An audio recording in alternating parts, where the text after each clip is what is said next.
வணக்கம் நம்பிக்கை. ஏன், எதற்கு, எப்படி? அறிவியல் தேடலுடைய அடிப்படை கேள்விகளே இதுதான்.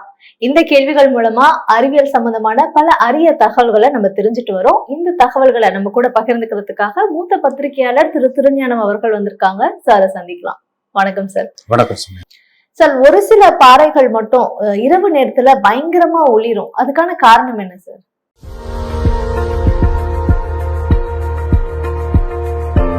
இருளில் சில பாறைகள் ஒளிர்வதற்கு காரணம் அதில் உள்ள சில கனிமங்கள் ஆற்றலை உறிஞ்சி ஒளியாக வெளியிடும் திறன் பெற்றிருப்பதுதான் காரணம்.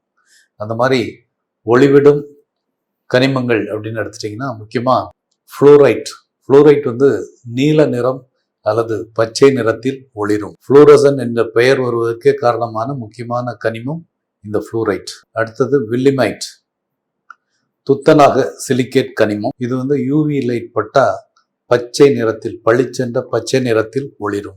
அடுத்தது கால்சைட். இது வந்து சுண்ணாம்பு கல்லில் காணப்படும் பொதுவான கனிமம்.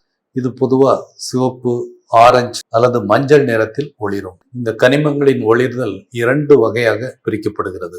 ஒன்று புளோரசன்ஸ், உடன் ஒளிர்தல். மற்றொன்று பாஸ்போரசன்ஸ், பின் ஒளிர்தல். புளோரசன்ஸ் என்று சொல்லப்படக்கூடிய உடன் ஒளிர்தல் தான் பெரும்பாலான கனிமங்களில் நடக்கிறது.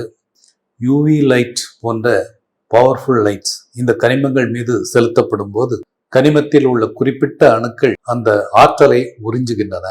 அவ்வாறு உறிஞ்சப்பட்ட ஆற்றல் அங்கே நிலைத்திருக்க முடியாததால் மீண்டும் ஒளியாக திரும்பி வருகிறது. கனிமத்தின் மீது யூவி லைட் போன்ற ஒளி படும்போது மட்டுமே இந்த புளோரசன்ஸ் நடக்கிறது. ஒளியை நீக்கியவுடன் ஒளிர்தலும் நின்றுவிடும். இதுதான் புளோரசன்ஸ் என்று சொல்லப்படும் உடன் ஒளிர்தல். அடுத்து பாஸ்போரசன்ஸ் என்று சொல்லப்படக்கூடிய பின் ஒளிர்தல். இதில் கனிமங்கள் ஒளியை உறிஞ்சிய பிறகு அதிக ஆற்றல் உள்ள எலக்ட்ரான்கள் உடனடியாக திரும்பாமல் மெதுவாகவும் தாமதமாகவும் திரும்புவது தொடர் ஒளியை தருகிறது. யூவி லைட் போன்ற ஒளி நிறுத்தப்பட்ட பிறகும் கூட இந்த கனிமங்கள் தொடர்ந்து ஒளியை தருகின்றன. இதுதான் பின் ஒளிர்தல், பாஸ்போரசன்ஸ் என்று அழைக்கப்படுகிறது. மொத்தத்தில் சில பாறைகள் இரவில் ஒளிர்வதற்கு முக்கியமான காரணம் அதில் உள்ள சில தனிமங்கள் ஒளியை உறிஞ்சி உடனடியாகவோ தொடர்ச்சியாகவோ அதை ஒளியாக வெளியிடும் திறன் கொண்டிருப்பதுதான் காரணம். பாறைகள் ஒளிர்றதுக்கு பின்னாடி இவ்வளவு பெரிய ரீசன் இருக்கா அப்படின்றது இப்பதான் சார் தெரிஞ்சுக்க முடியுது சார். அதே மாதிரி மழை வந்து ஜென்ரலா பெய்யும் போது அது எதனால எப்படி மழை பெய்யுதுன்றது எல்லாருக்குமே தெரிய வருது. ஆனா அமில மழைன்னு ஒண்ணு இருக்குல்ல சார், அது எப்படி உருவாகுது? இந்த அமில மழையால ஏதாவது பாதிப்பு இருக்கா?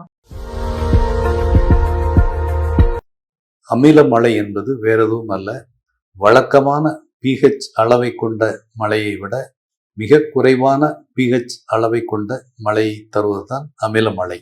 pH என்பது 0 முதல் 14 வரை அளவிடப்படுகிறது. 7 என்ற pH அளவு நடுநிலை தன்மையை குறிக்கும்.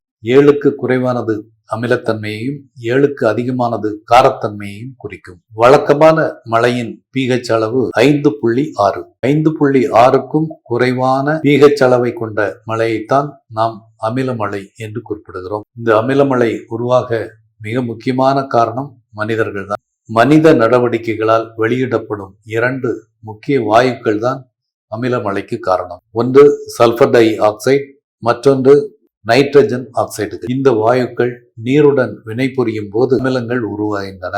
கந்தக அமிலம் மற்றும் நைட்ரிக் அமிலம். இந்த அமிலங்கள் மேகங்களில் உள்ள நீர்த்துளிகளில் கலந்து மழையாக பொழிவதுதான் அமிலமழை என்று குறிப்பிடுகிறோம்.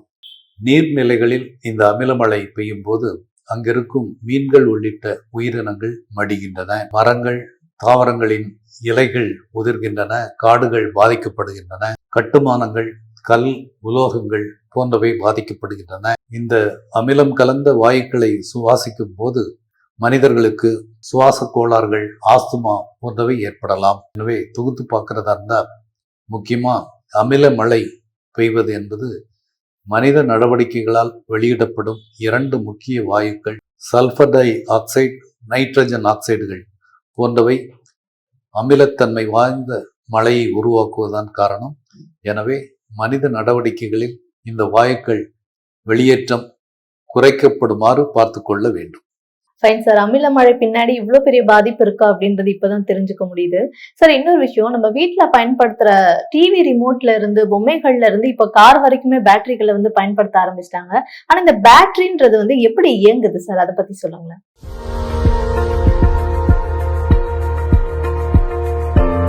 ரசாயன ஆற்றலை மின்சார ஆற்றலாக மாற்றி நம்முடைய பல்வேறு சாதனங்களை இயக்க உதவுபவைதான் பேட்டரிகள். ஒரு பேட்டரி பொதுவா 3 பாகங்களை கொண்டிருக்கும். First one anode. இது வந்து நெகட்டிவ் டெர்மினல். இங்கு ஆக்சிடேஷன் நிகழ்கிறது. அதாவது ஒரு உலோகம் அல்லது ரசாயன பொருள் எலக்ட்ரான்களை விட்டு விடுகிறது.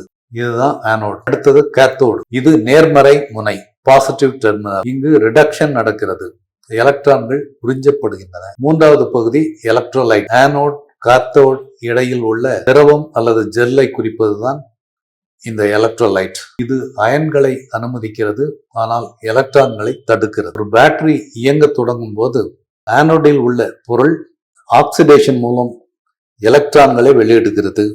இந்த எலக்ட்ரான்கள் வயர்கள் வழியாக காத்தோட் நோக்கி ஓடுகின்றன. இதனால் மின்சாரம் உருவாகிறது. இதுதான் பேசிக் பிரின்சிபல். இன்றைய தொழில்நுட்ப யுகத்தில் லித்தியம் அயான் பேட்டரிகள் மிகவும் பிரபலமானவை. லித்தியம் அயான் பேட்டரி என்பது மீண்டும் மீண்டும் பயன்படுத்தக்கூடிய பயன்மிக்க பேட்டரி ஆகும். Fine sir. பேட்டரியுடைய ஹிஸ்டரியை தெரிஞ்சுக்கிட்ட மாதிரி ஒரு ஃபீல் சார்.